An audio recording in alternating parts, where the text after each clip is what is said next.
So I'd like to call to order 4:30 p.m. July 22nd, 2024, the Brattleboro Housing Partnerships meeting. We'd like to first welcome our new commissioner, Susie Walker. Hello. Yay! And would you like to say a few words about yourself? Sure, thank you, Alicia. My name is Susie Walker. I've lived in Brattleboro 19 years all of a sudden. It's crazy. And I love it here, so I have stuck around. I'm the former director of the Turning Point of Windham County Recovery Center, where I got to work with BHP a little bit and get to know some people here. And I certainly appreciate the work that we do. And I'm really glad to be here. Thank you so much. So now's the time for any resident and citizen participation or questions. Any? I want to thank the board for painting that area that people were tripping on, the yellow paint. So it makes people see where the sidewalk and the road begins and that little lip. I thank you for doing that. Great. And that's at Red Clover Commons. Yes, Red for Clover everyone else. Commons. Still waiting to hear about the portable speed ramp, Okay. to see if you can put that in, or something that's movable. Because people, instead of doing 5 miles an hour, are doing 25 miles an hour. Zip right through. And my afraid is, when somebody comes out, and somebody comes in, sooner or later, we're gonna get a crash. And other than that, Okay. I'd talk about the garage, but no sense. So any other questions? We'd like to start our coffee hour again. Okay. We'd like to have people participate. And at the meeting I had with Jake today at 12 noon, I was thinking if we can gather people for a, what do you call it, tag sale? See if people are interested in having a tag sale in the yard. Okay. And get back to doing things in the community. Yep. That's what I'm thinking. Great. Okay, so I would like so now's the time to review our minutes from June 2024. And we'll need a potential motion to accept the minutes. Make a motion to accept the minutes of May 20th, 2024. I'll second it. All approve? I Approve. All in favor? All in favor? Thank you. All right, accepted. So now is the time to review staff reports. The executive director report. So we are hiring a full-time SASH coordinator for Red Clover Commons, right? Yes. So that will help get some I activities volunteer. started. Too bad. Yes, we are still in the process of hiring. Great. And we also have another position that has, we received grant funding through HUD. We applied for the Resident Opportunity and Self-Sufficiency grant, which will allow us to hire another coordinator, and that will specifically work with the RAD properties and also any properties that have our Section 8 voucher embedded in them. So that would be RCC 2. And that position will be a hybrid that will work with Matt's position. Matt Itesi is here today to talk a little bit about the LEAP program. So that position will work with that program and also the SASH program.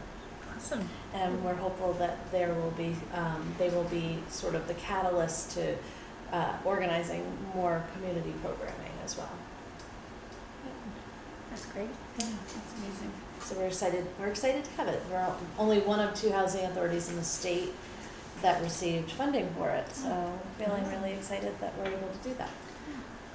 Could I ask what types of qualifications you're looking for those positions? Sure. So the coordinator position, both of them have similar. We're going to require similar credentials. Both are coordination positions, so they require some sort of either a degree or some sort of a background specifically in human services. And connecting people to human services. It could be a healthcare background, it could be working with people with physical or mental disabilities, working with seniors, but primarily somebody who is able to adhere to the rules and regulations around HIPAA, and also be able to work with people by listening and really allowing them to create opportunities for themselves and helping them support their wellness goals.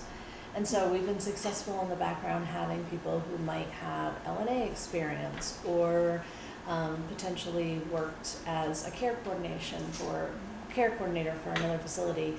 Sometimes people who work as case managers for other organizations might be interested in it. So somebody that has some sort of background working with people. Yeah. Awesome. Also good boundaries. Yeah. Right. So a lot, being really good about able to have good boundaries with residents, but also with their own personal self. Awesome. Thank you. You're welcome. Any other questions about the executive director report? One thing I'll just put on your radar, and I think I mentioned it later on, just there will be, so we do have some big changes that are happening, HUD regulation changes called the HUD Housing Opportunity Through Modernization Act, HOTMA, and these requirements need to go into effect as of January 1st, so we will be having an open meeting in October 7th, so just put that on your radar. We don't need the whole board there, but if you, I'm guessing that some of you will be interested in attending, so you might want to put it on your calendar. That will be held at Hayes Court. There'll be a 4:00 meeting and a 4:30 meeting. One to discuss HOTMA and the other one to discuss moving to work. Yeah, I saw the damage Mm-hmm. when I was parking here at Moon Court, and I thank you for your report on how that's going. Yeah. So we do, the insurance company has been out and we do have the go-ahead to begin working. We have picked a contractor, we're just waiting for their final contract. And we received 3 formal proposals, and we vetted them all, and then we've chosen one. They're just noodling around with a couple of the figures after they want to do one more assessment of the attic, but they're hoping to start in early August. So we're hopeful that we'll be able to get that finished soon.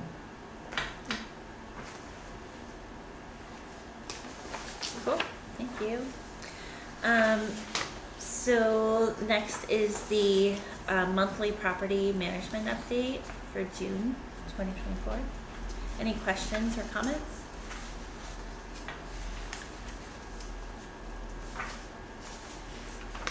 Just appreciate the wait time on all I know that's standard at this point, but I continue to just appreciate what a challenge that is.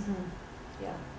Especially with Red Clover Commons too, as you can see, the Vermont State Housing Authority holds the wait list for that, so that makes it's really like it's another barrier to getting things done quickly.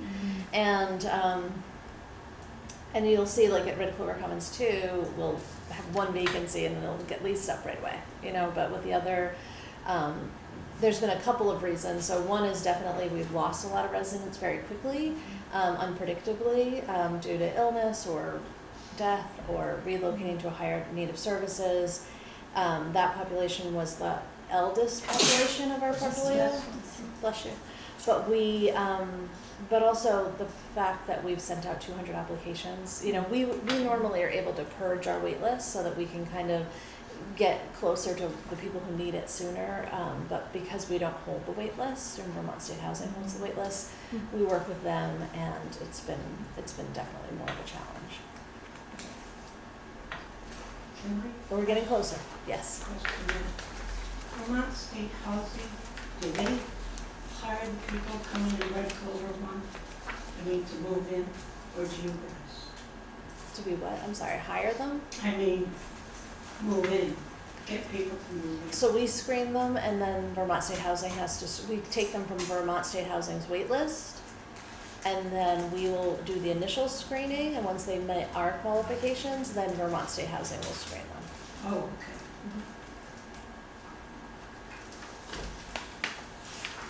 okay. Okay, any other questions? No? Okay. The next report is the Wellness and Services Monthly Board Report. And the services newsletters. Any questions or comments? Well, I will say Sam Elliott, we are getting quite a few people interested in, we had arts and crafts, we did tie dyeing, and they had their bingo, so there's really quite a bit of interest That's great. down there. They're starting to try to have a sewing club, so, and people are really interested. So When I go there, I see all the advertisements of all the activities, and it seems to be really it robust. took a while because COVID kind of cut everything down, so Right. the interest was lost, but it's picking up now. Yeah, it's great to hear. Send them our way.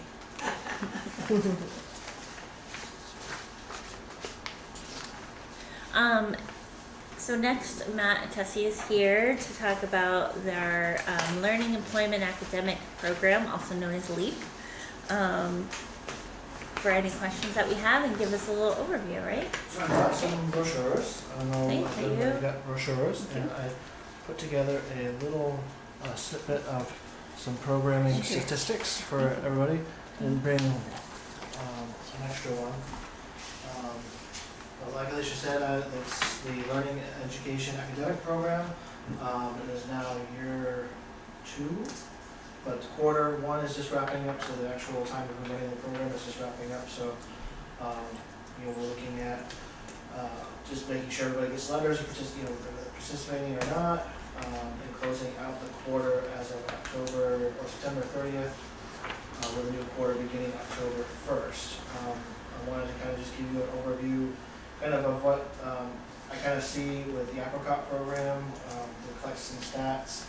Kind of the goals that folks are working on in the packet. A lot of folks are working on education and home ownership, and we'll be having a home ownership course from Wyndham Windsor Housing Trust here on August 3rd, all day. So Where? here, I thought it was over Red Clover. will be here. And those folks who are elite participants will be able to use their grant money to be able to pay for the slot. Otherwise, it's $100 per person. So that will be going on. And then there are, a number of other goals that you can see that folks are working on. We do work in close connection with SASH, so Jake and I work together an awful lot. We meet people where they are. A goal could be very easily I need to get out of bed in the morning, because that's going to be really tough for people. So that then through I need to go and start doing little things in my apartment, and then maybe by the year 2 is maybe they're doing a part-time job. So it's slow build up. You'll see on the second page, I did complete a kind of a snapshot of goals completed thus far, and each goal completed earns a participant credits of $25. So if you say your goal was to see our mental health consultant 6 times in a 4-month span, that was your goal. You could get a $25 rent credit that's checked directly to you for completion of that goal. And on this following page, there is a graph of the rent credits earned from February through July, for a total of 14 folks earning $25 rent credits. I didn't print out the grants used, because we only had one, we had 4 applications. We had one individual who turned it down just because it wasn't worth the total investment for her. And then 2 other people just didn't respond. We had one person who used the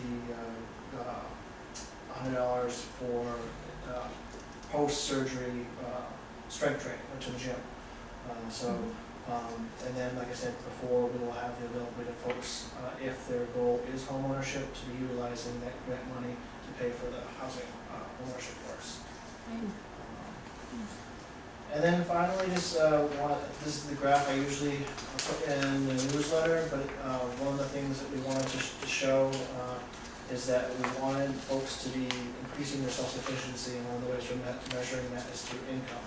And so what we hypothesized in the beginning of the program is that we wanted income to go up while rent stayed the same or went down for folks. And we can see that income has gone up, so this is a change in income over the course of from January when we started collecting data all the way until June.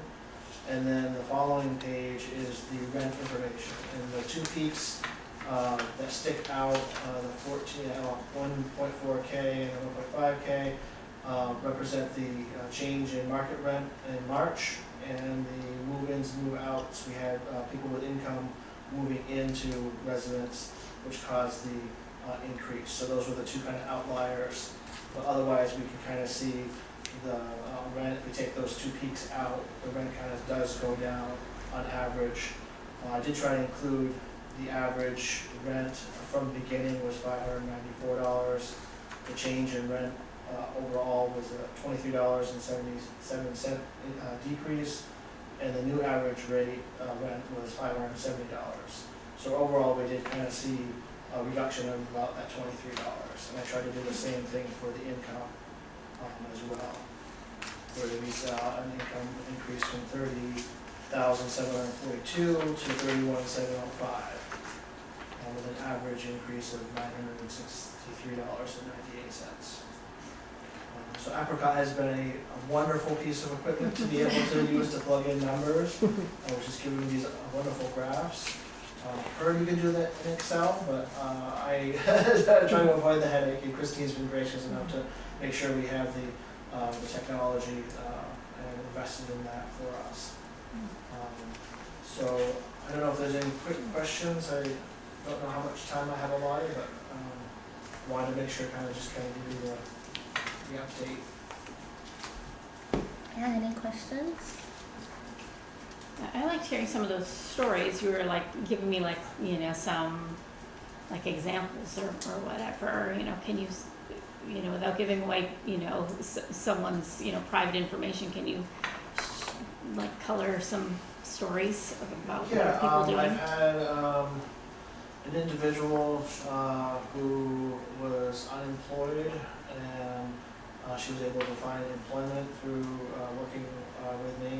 I just sent her a lot of the stuff from Collier, stuff from Vidal, just trying to link the services. Both Jake and I do a lot of the linkage, where we do some of that, filling out of applications and stuff like that, and make phone calls, but by and large it's an independent program. So people who are mandated to participate in my program, so they have to meet with me one time every 3 months. But we do that. Correspondence can be by text, by phone, by Zoom, by in person. So we're really trying to meet folks where they are. So other stories,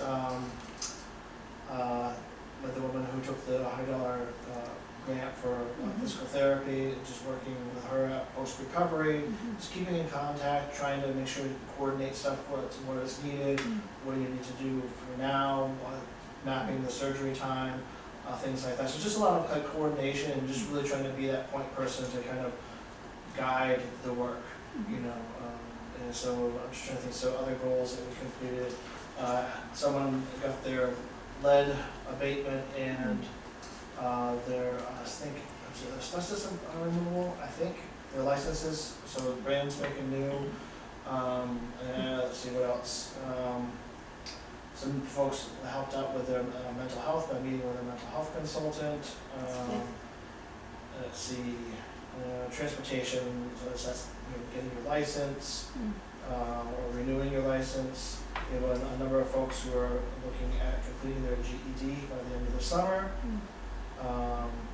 So yeah, I'm hoping that we'll be able to do a lot more of that once the homeownership course happens. Yeah, we had a few other things. Let's see, last October we had a non-traditional student fair where Job Corps was here, Adult Learning was here, Hireability, VDOL, just to kind of present, just to give people an opportunity of like, you may not be going to school, and but these are the resources that you have available. We had Job Corps here last month with HUD. We'll be having another China job fair at Red Clover in late August, and then another night out with Job Corps at Ledgewood sometime in early September. So those are kind of some things that are going on, and we do have a number of different grant opportunities, which I think you heard from Jake and David last session about the dental grant.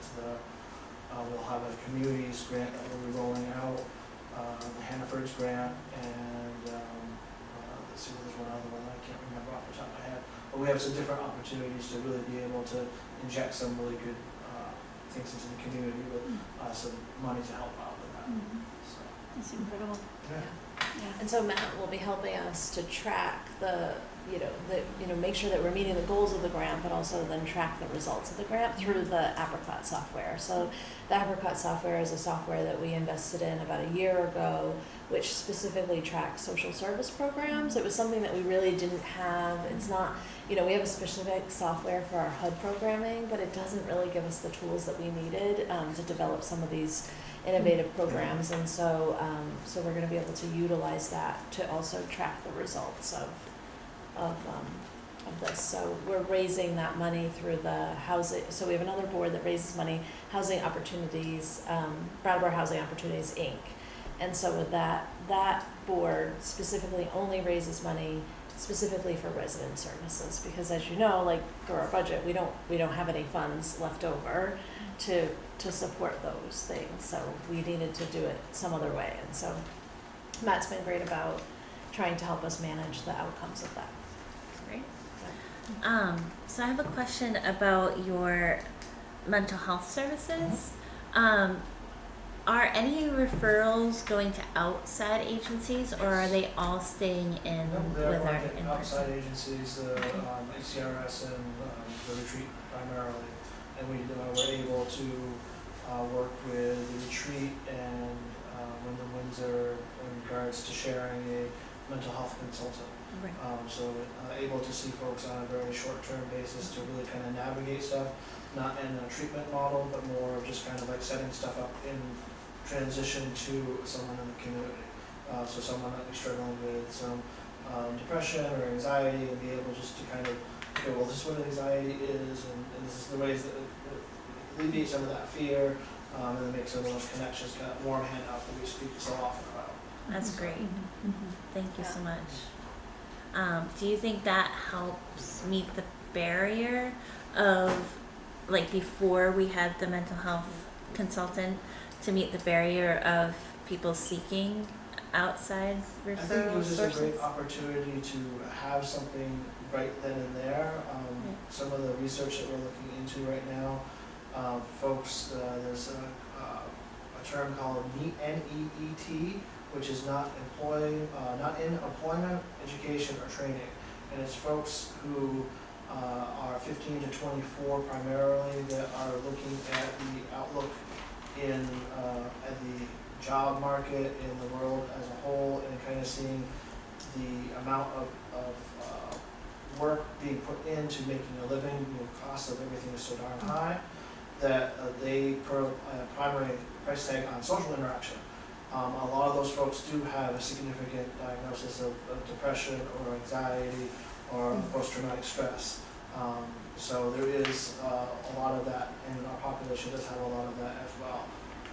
So a lot of that is just kind of providing that linkage to just start the process, because for some folks, it's just getting out of bed is the primary concern. I just can't do it.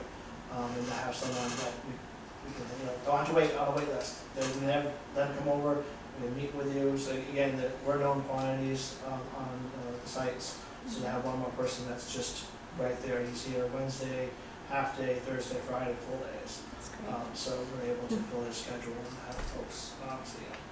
So. That's great. Thank you. I think that's a great program because there's people that hit a brick wall in their Yes. life. Yes. Whether it's their own doing or just life hit them in the face.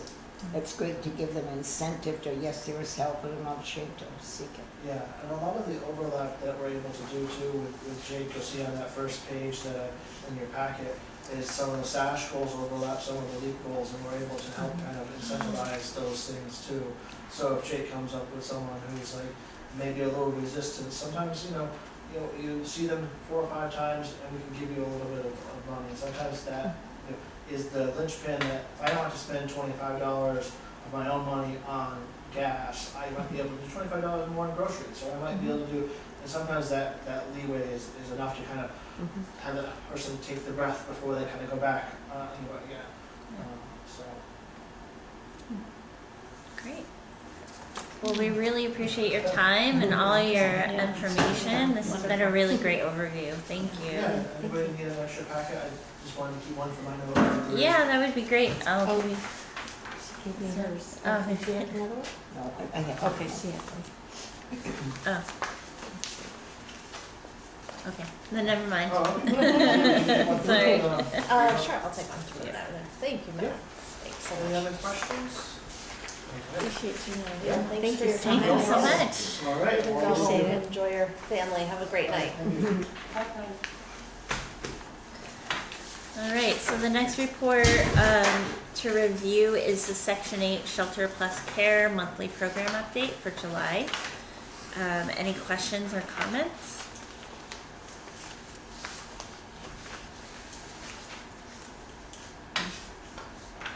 That's great. Okay. Next is the financial review. We have the June 2024 check listing. Any questions on that?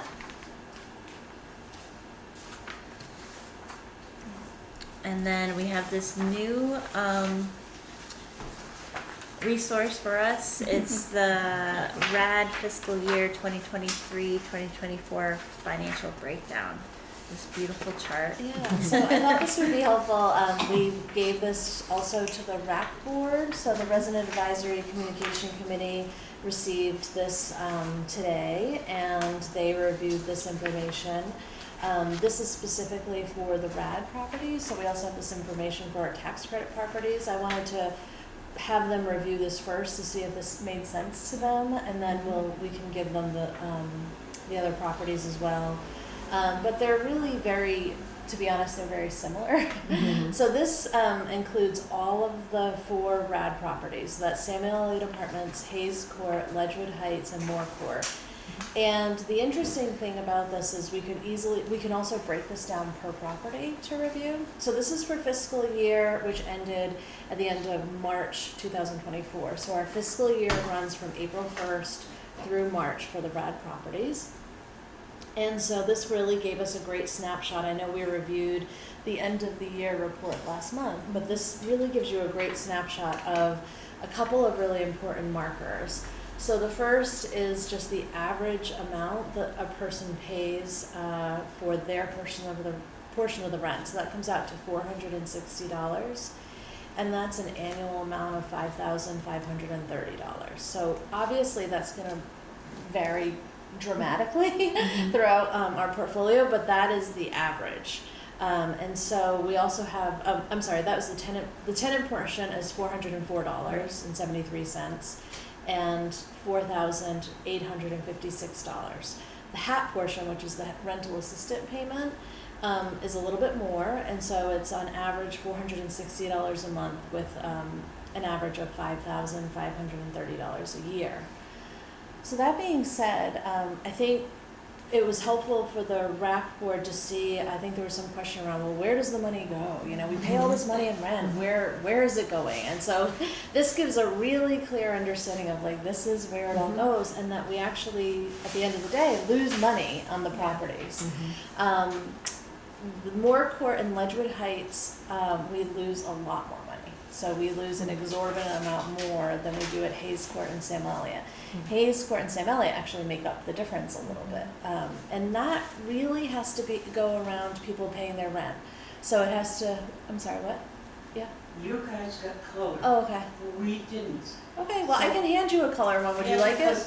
It tells us here, Yeah. down here. Well, that but was, we don't know color okay, up here. so that must have been the way that it was printed out when it was Yeah. given to you. I emailed this to the person who was making the copy, so you can bring it up with them and I'll ask him to bring it to you at the next meeting, but would you like a Okay. copy? You Then can I'll- take one.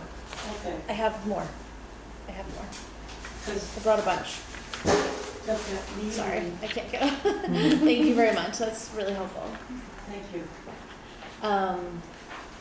Hold on, I did bring a bunch. I just have to find them. Sure, too. Brought so many things. Okay. Just in case people had questions, I brought a lot of stuff. And so the breakdown of the property, so basically the graph is just showing you, but the percentages are here, so you can see the percentages of like what's the biggest percent.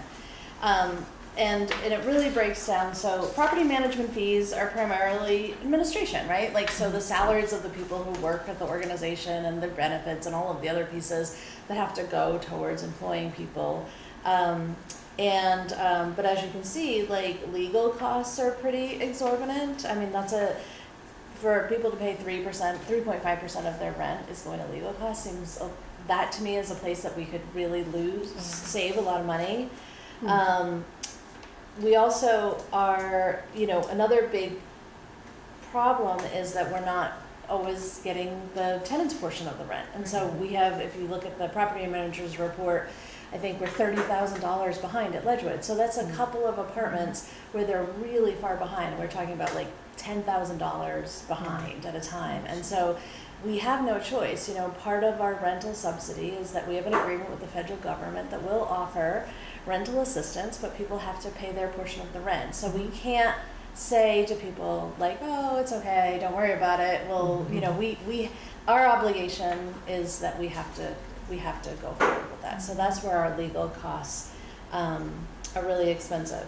But you can see like some of the other breakdowns. So people really like to have, people really want to have the trash removal. That's an important thing for people. That amount will go up next year because we hadn't started our full trash removal at Moore Court until the fiscal year was ending, and so that will go up a little bit. Snow removal is always an expense that comes and goes depending on the year. This year we had a lot of ice versus a lot of snow, but we still needed to have people on the property sites. Elevator services, this is something like this is a safety issue. We can't not, if something goes wrong, we have to jump in. So we do, we have to allocate a certain amount of money specifically to that. Electrical repair, plumbing, all of these things. And there's a couple of things that we don't do. Like, we don't charge people for utilities, which is something that the board could decide that they wanted to do. That is allowable under the HUD program, that we could ask for utilities. We also don't charge for, Moore Court are allowed to have washers and dryers, and in the past we have charged for that. We haven't been charging for that, and so that's another area that the board could decide that they wanted to charge excess. Another area would be increasing the cost of our washers and dryers. We haven't increased those costs in a really long time. We just got new washers and dryers. We intentionally didn't set the price higher because we wanted to see how people were liking them. People do like them. They're very energy efficient. So, that would be another area where we could potentially look in our budget to make up a little bit of the difference. our thought is that over the long term, you know, we've worked really hard to bring in these supportive services programs, which are grant funded programs. They're not allocated to this budget, so they're separate. But you know, we've worked really hard and we've allocated a lot of my time, a lot of the admin time to making sure that we can get these programs, get them off the ground, apply for the Ross program, apply for all these other programs. So, you know, in that, our hope is that in the long run, we'll see less likely for people to move out, less likely for people to be evicted, less likely for people to not pay their rent. And so I think that we'll get there. We're just still not at that point yet. Right. So I think it's helpful to know. The other thing I would say, and just so people know, pilot, that's payment in lieu of taxes. So if people have a question around that, that's what we pay for the RAD properties. The tax credit properties actually pay taxes, full taxes, so they're subsidized slightly, but they're not under the same pilot program as the RAD properties. And so I think that this is really helpful to see like where things are going. Yeah. Question. Does any of these programs involve Red Clover 1? Not yet. This is specifically to the RAD properties. To the RAD. Yeah. Not- So it's not. Yep. Because we're Vermont State, right? Yeah, but as I was saying in the beginning, the RAC board had asked specifically for this information. So when we made it up, I was like, I'm happy to do this for the tax credit properties for Red Clover. I have all that information as well. It'd be very easy to put this in now that we have everything outlined. But I just wanted to know if there were specific questions around this, if this made sense. You know, sometimes things make sense in my head when I put information out, and then I give it to people and they're like, I don't understand this. So that's where we wanted to start with. So I'm hoping to get feedback from the RAC after they've had the opportunity to really look at this and our resident advisory board. So I understand you have a meeting in Red Clover 1 on Wednesday, the 24th? For RAC, No, for you guys. for Wednesday The 24th of August. No, this Oh. month, 4:30. I think that was last month, Yeah, that was last month, June 24th? June 24th. That was June 24th. That was the meeting you That were went to. there. Yeah. Yeah. So I thought the packet we got said you're having a meeting. I think those were the board notes. So Jake gives you the board notes and the board agenda. So the board agenda was for tonight's meeting, and those board notes were for last month's Okay. meeting. Yeah. All right, thank you. But do you have any questions about this? What are replacement reserves? So under, so all of the properties were required to take a certain amount of money every month and put it in replacement reserves for capital improvements. Oh, okay. So like if there's, if we have to plan for a major repair to a roof or other things that are not like a one-time expense in terms of like a regular maintenance expense, but a capital improvement expense, and so they can go into our reserves. Okay. We have been able to take out of our reserves for years for big things that we've had to pay for, but we try not to, I know it seems kind of odd, but we try to not take out of the reserves, and we just try to keep the reserves to keep building them up. Yeah. Our reserves had been really short after Tropical Storm Irene and when we did the redevelopment, and so it's taken a long time to build up those reserves. So we're really in the process of trying to keep doing that. So every month a certain amount of money has to be taken. Under federal guidelines, we have to do that every month. We have to take that money and put it into the reserves. The same with the tax credit properties. Each property has to have a certain amount to put into the reserves. So for instance, we had a very big repair at Red Clover Commons on the chiller, and when we take out of the reserves for that property, we need to apply to Evernorth, who is our business partner in that building, and they have to approve whether or not we can utilize that money for these expenses, anything over $5,000. And so they did approve that, and it had to come out of our reserves. Thank you. It's a great question. Any other questions? So even though Or like comments? it's a negative, like the money goes into the reserve, so it's not, it's actually like it's like we get it, it's there, but it shows as a negative on the books because we're needing to allocate it someplace else. Gotcha. Yeah. So it did seem that the rack, did they like it?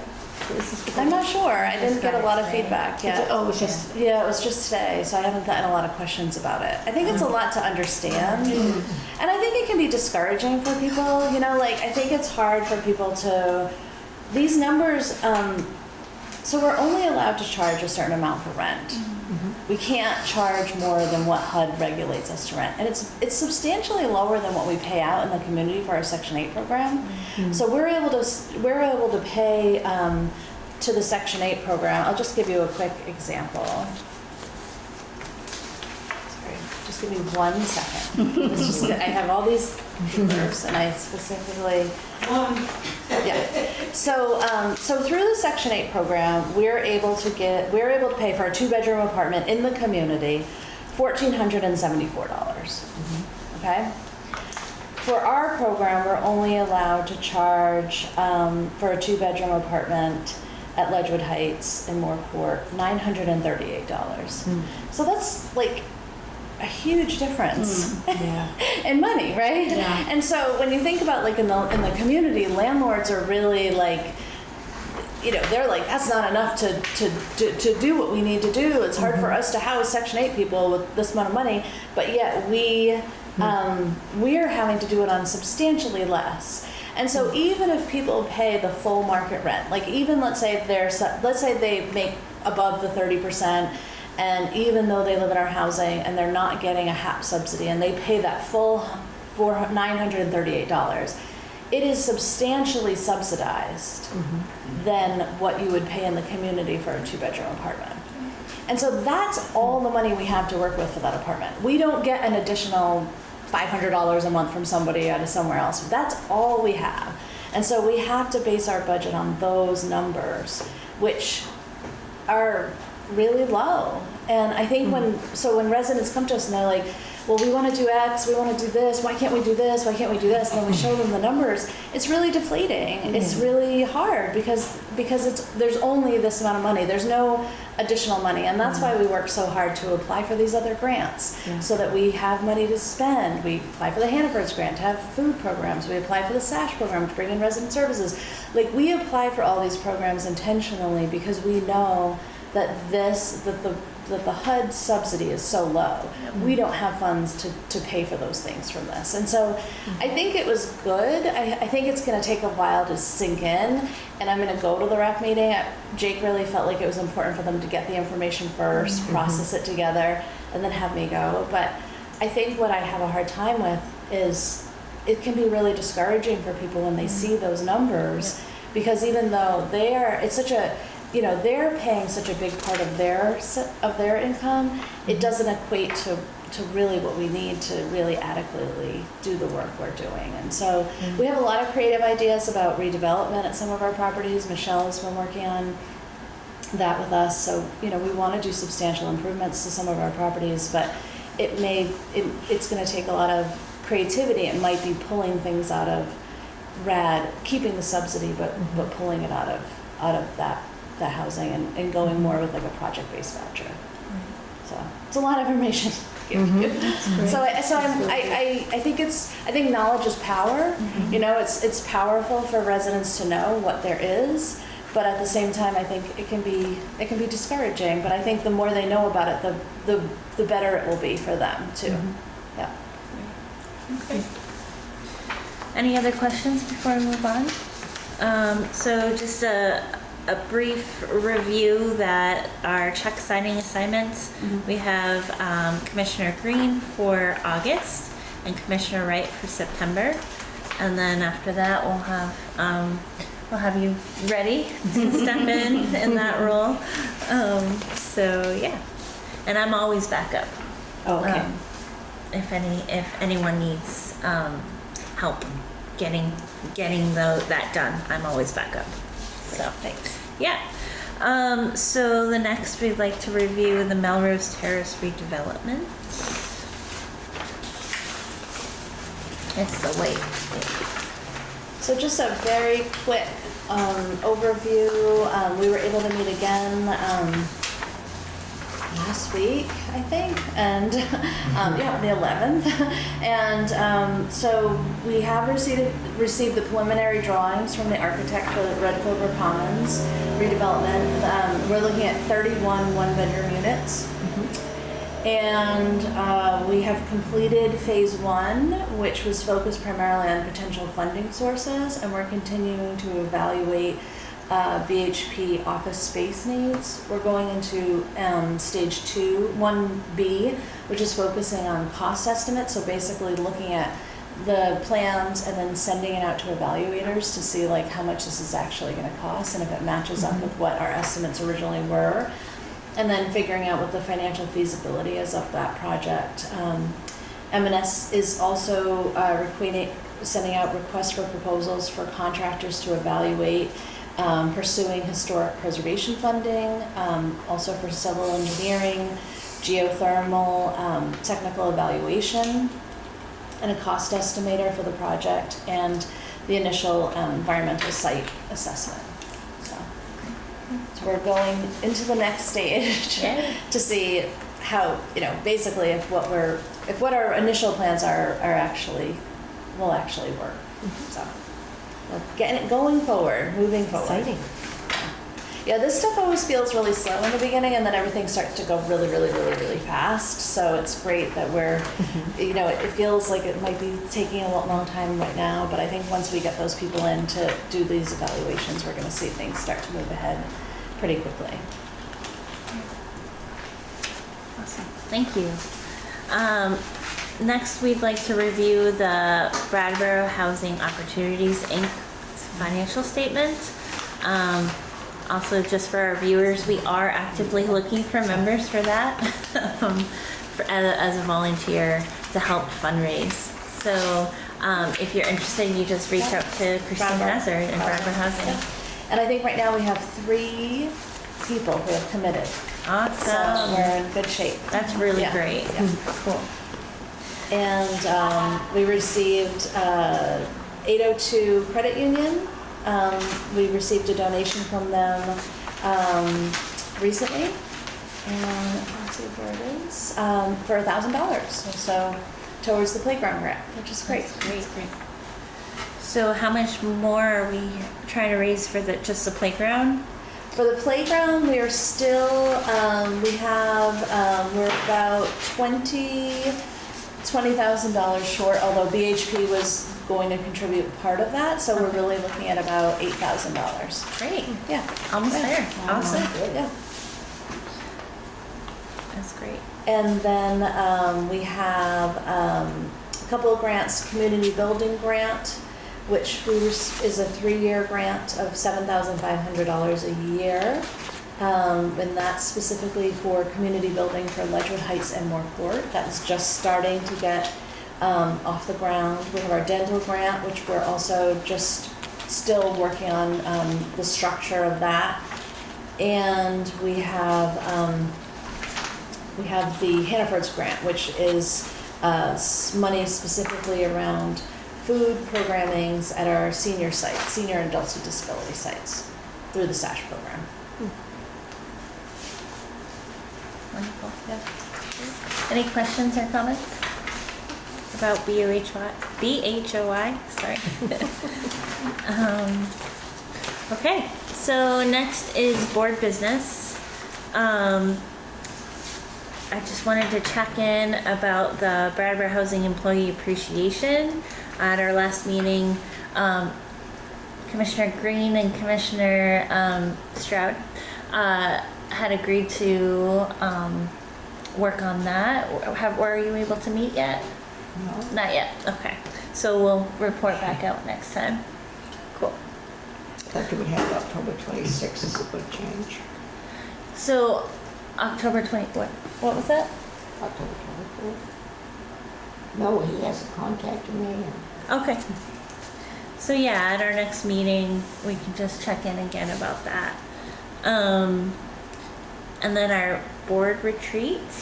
So now that we're fully boarded, we'd like to start scheduling that. We talked about maybe after August, right? Yeah, I think Yeah. that makes the most sense. Yeah. So August we take off. So September will be our next meeting. So sometime in September we can Mhm. schedule that. September or October. Yeah. And are you thinking a weekday, weekend, or are we not at that point? I'd like to get Gary's perspective as well. Okay, right. So maybe we could do it through email and then Okay. talk about it at the next meeting. Okay. But does anyone have preference between weekend and weekday? It's all fine. Yeah. Is it a half day, a full day? We can really do it whatever way we want. Okay. Last time we did a half day and it was all virtual. So this time it will look a little different, so it may take more time since it's not virtual. So Might be nice to do a half it day would be and then nice have lunch to or, have or- yeah. Weekdays okay with me, I'm retired. Great. Excuse me. Yeah, if I know ahead of time, I can make it work. Me Okay. too. Yeah. Okay. Well, then I will send out an email trying to either a doodle poll. Doodle poll would work. Okay. Okay. So now, I would need a motion to enter into executive session to discuss a specific, resident-related issue. I make a motion, we move into executive session. Thank you. Second? A second? Thank you. All in favor? Aye. Okay. I don't know, do you grab a full now? All right, so we are ready to adjourn this meeting of Brattleboro Housing Partnerships. Can I have a motion to adjourn? A motion to adjourn. Second? Second. All in favor? Aye. Does this mean I need